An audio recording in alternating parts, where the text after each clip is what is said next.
Assalamu alaikum, dear students. In today's English online class, we have talked about book exercises which are on page 10.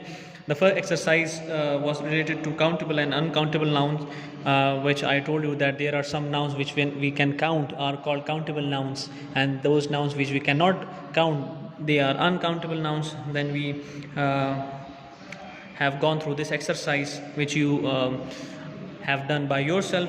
Then exercise D, fill in the blanks with the nouns, each noun only one time. You have done this exercise as well, there is no question in it. Then after these exercises we move towards a singular and plural. I told you that there are some nouns, when they change their form from singular to plural, they change their meanings as well. So like arm is a part of body, and when we add s with it, it becomes plural. So the meaning of this word also changes. It becomes arms and the meaning becomes weapons. Likewise, glass and glasses, content, we have explained and discussed these things in detail. Then the important thing here is the last exercise, noun phrase. In noun phrase, I told you before getting to know what is a noun phrase, you must have knowledge about noun and phrase. So noun is a naming word, like anything which has got its name is a noun. And on the other hand, phrase is a group of words which does not have a subject and verb. Phrase always does not give us a complete sense because it lacks two important things. One is subject and the other is verb. If we don't know who is the subject, who is the doer of an action, definitely the meaning is incomplete. And if we don't know what is an action going on in a sentence, again that thing is incomplete. So these two things are responsible for the incompletion of the meaning of the phrase. So what is a noun phrase? A noun phrase is a group of words. It is more than a one word which functions as a noun. Like noun is one word, like table, chair, book, pen, pencil, they are nouns. But when it comes to noun phrase, so it is more than one word. Now for noun phrase, I gave you the formula of what and whom. What and whom formula of noun phrase, I told you that we have discussed this during the class. What and whom. For example, if you write a sentence and you change it into a question and the question starts with what or whom, so the to the point answer is your noun phrase. For example, what did he buy? He bought a beautiful home. So what did he buy? So the question starts with what. Here we remove subject and verb. To the point answer of what is a beautiful home. So this beautiful home is your noun phrase. Second thing, I am going to Lahore.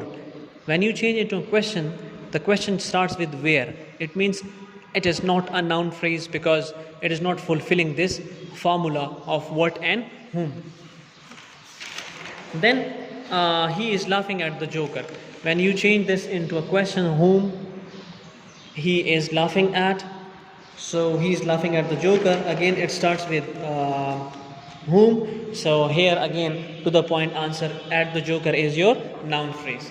So then we discuss these exercises. I expect our team to end. Do you know his age? So you have done this exercise by yourself during the class.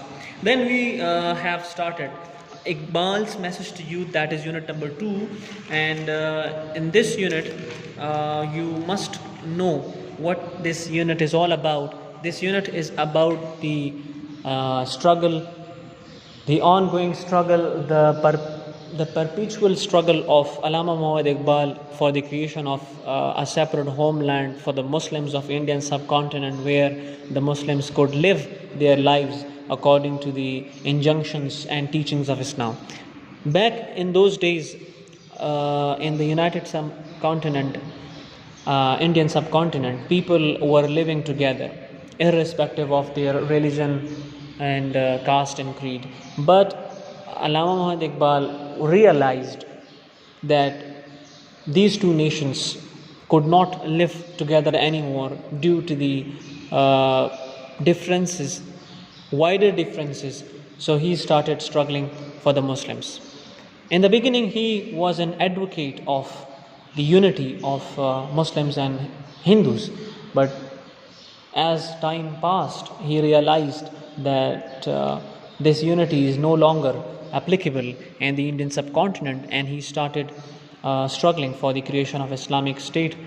He inspired millions of Muslims through his poetry, And then in the beginning of this chapter we witness that Allama Muhammad Iqbal focused on the young nation, the youth of Muslims, and for this he compared youth to Shaheen or an eagle, the bird which is superior to all other birds because it always hunts for itself. It does not rely on other praise, and it goes higher and higher. It flies higher and higher in the sky. So that is why Iqbal wants to make Muslim youth an eagle, or you can say Shaheen.